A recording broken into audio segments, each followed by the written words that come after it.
Okay, in this video we're going to keep going with the substitution method for solving a system of equations. On the previous video we solved one where there was one solution. On this video we should be able to cover the one where there is no solution.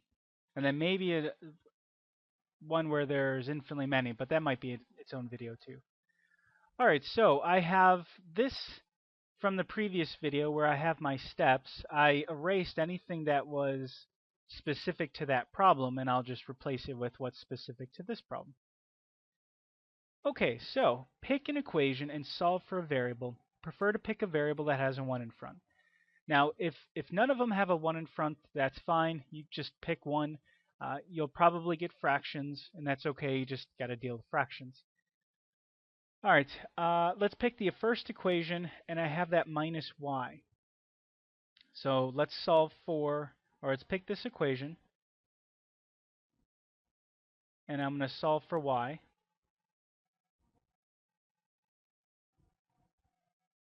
All right, solving for y, you're going to get y equals 4x minus 8.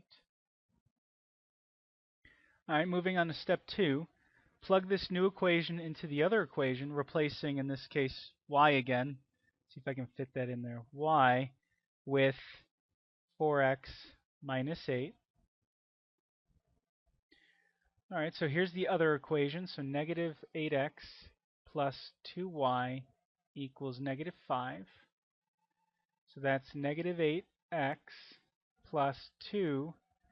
And then instead of y, it's 4x minus 8. And that's going to equal negative 5. All right, moving on to step 3. Yeah. Step 3, solve the equation for x. Okay, so let's distribute this 2 in. We're going to get negative 8x plus 8x.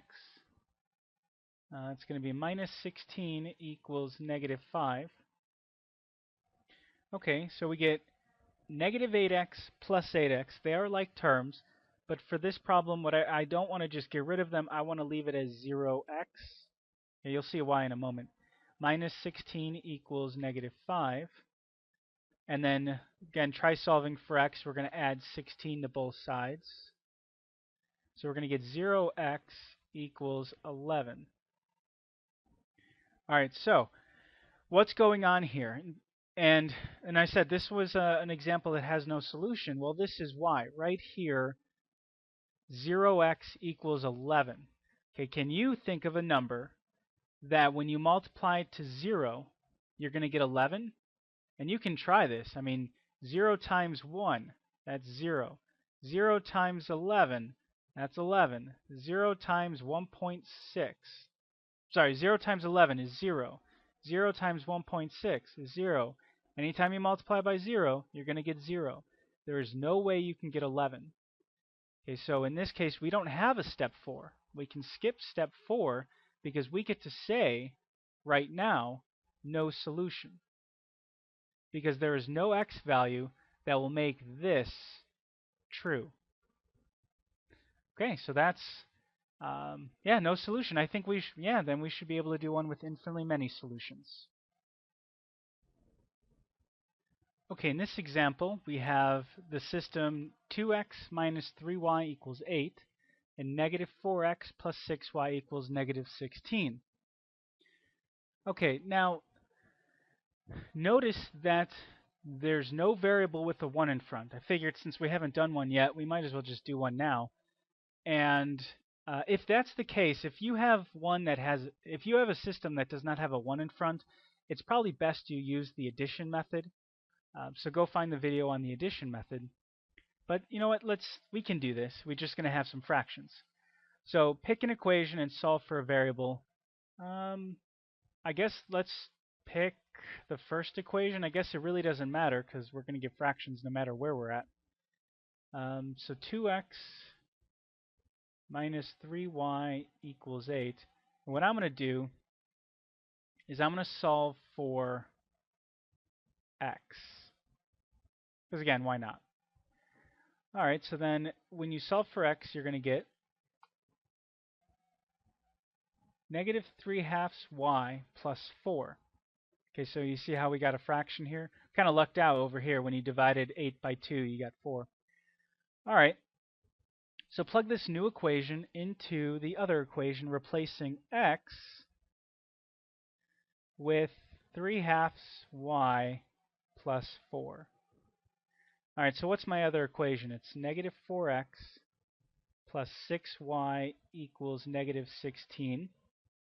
So we're going to be replacing x. That's negative 4 times x, which is 3/2 y plus 4.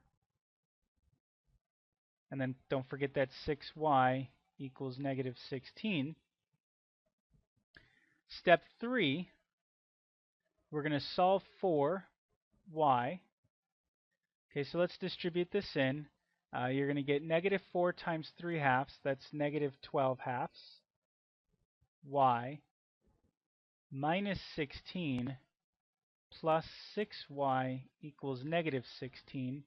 Negative 12/2, that reduces to negative 6y. Okay, so let me just finish writing out that line. Okay, we do have like terms. You can see here we have negative 6y and positive 6y. All right, so I'll just, again, I'm not going to cancel them out. I'll write 0y. And then when I solve for y, I'm going to add 16 to both sides. So what do I get? I get 0y equals 0. So that's the difference between this one and the previous one. The previous one, we got 0y equals 11. Well, there's no solution for y that would make that work. This one, 0y equals 0, any y is going to work here. Okay, so in this case, we have infinitely many solutions. Now, it doesn't mean every single point you can think of is a solution. This means every point on the line is a solution. So let me write that. Every point on the line is a solution. So then what you can do is if you're being asked to find a couple solutions, just go back up to like this equation right here.